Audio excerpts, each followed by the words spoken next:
मैं चूंकि फौजी हूँ, लफाजी नहीं बोल सकता हूँ और बनी बनाई बात को मैं दोहरा नहीं सकता। जिस तरह से कुछ नेता चुटपुइया चाटुकारिता की पराकाष्ठा पर उतारू हैं, करें उनको, उससे अगर उनको उन्नति मिलती है, प्रगति मिलती है, प्रमोशन मिलता है तो करें, मगर देश की सेना का आड़ में और देश के आम नागरिकों पे बेइज्जती करके अगर इस तरह दोबारा हरकत किया बयानबाजी करने का, तो हम इनके कलेजे में जो उल्टे बांध हैं वो फंसाने का काम करेंगे।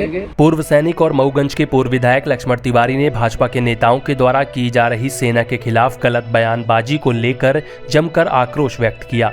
दरअसल पूर्व विधायक लक्ष्मण तिवारी ने अपने आवास में आयोजित पत्रकार वार्ता के दौरान कहा कि जो नेता गलत बयानबाजी कर रहे हैं इन्हें ग्वालियर भेजा जाना चाहिए। देश भारत माता की सेवा के लिए पूर्व सैनिक अभी भी तैयार है। उन्होंने कहा कि तीनों सेना नायकों ने पाकिस्तान के खिलाफ जो जौहर दिखाया है वह काबिले तारीफ है। पूर्व सैनिक पूर्व विधायक लक्ष्मण तिवारी ने कहा कि अभी तो यह ट्रेलर था, आगे और बड़ा युद्ध हो सकता है जिसके लिए पूर्व सैनिक भी तैयार हैं।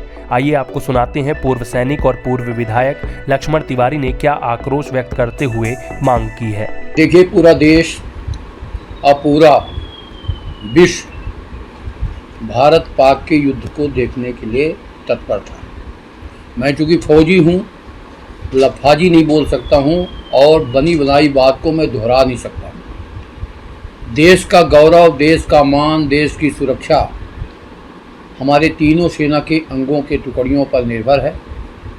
और जब तीनों सेना ने बहादुरी के साथ अपने कर्तव्यों का निर्वहन किया और सैन्य शक्ति का प्रदर्शन किया, जिससे पाक देश से देश के जो नापाक इरादे थे न केवल उसको ध्वस्त किया बल्कि उसके असली औकात के किनारे तक पहुंचाने का ये ट्रायल बाल साबित किया है।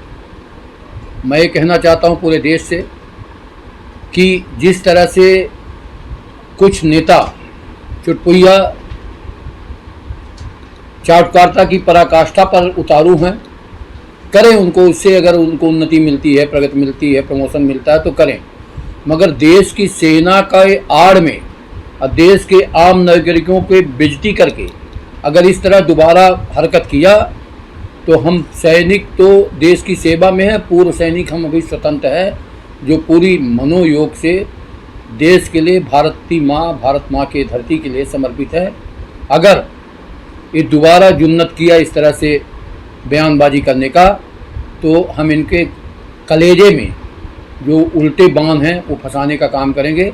और मैं तो ये कहूँगा कि सलाह दूंगा, सिफारिश कर रहा हूँ मोहन यादव जी से भी और इनके देश के बड़े नेताओं से जो सत्ता में के मद में चूर हैं कि इनको ग्वालियर की तरफ भेजिए, इनकी चिकित्सा कराइए, इनकी जो विकृत मानसिकता है इनको ठीक करिए। और मैं इस मौके पर देश के तीनों अंगों के जवानों, सभी रैंक के पदाधिकारियों और ख़ास तौर पर नेता प्रतिपक्ष भारत देश राहुल गांधी, जिन्होंने समर्थन दिया इस युद्ध के लिए बिना कोई विघ्न के, और इस देश का नेतृत्व कर रहे माननीय गृह मंत्री अमित शाह जी को भी धन्यवाद देता हूं कि कुशल नेतृत्व करके पूरा देश जिस बात को झांक रहा था उसको हमारी सेना ने सिद्ध किया। आज मूल रूप से हमारा प्रेस कॉन्फ्रेंस करने का यही आज उद्देश्य था। अब मैं चाहता हूं कि पूरे लोग, हमारे जो पूर्व सैनिक हैं वो भी तैयारी करके मन बनाए रखें। जब कभी, अभी तो ये ट्रेलर था क्योंकि पाकिस्तान भांप गया है कि सैन्य शक्ति भारत के पास बहुत अकूत है। ऐसे में चुटपुट घटना करने का ये आदी है। हम तैयार रहें और देशवासी इसमें खुशहाली मनाएं। बहुत बहुत धन्यवाद। जिस तरह सैनिक अपना काम कर रहे हैं और इनको अपमानित किया जा रहा है, इसके लिए क्या आप इसके लिए जिम्मेदार है सत्ता के मद में चूर होकर और सत्ता के बड़े नेता जिनके हाथ में कंट्रोल है, जिनके हाथ में संचालन है और इस तरह से छूट दिए हुए हैं, तो मैं तो कहता हूं कि ऐसे देशद्रोहियों को इनको असली औकात तक पहुंचाया जाए। और जनता से भी निवेदन करो सीधे कि ऐसे लोगों का चुनाव न करें जो माँ भारती का अपमान करें, भारत की जनता का अपमान करें और भारत के लोकतंत्र का अपमान करें और भारत के गणतंत्र पर कोई जिनको भरोसा नहीं है इनको हटा देना चाहिए।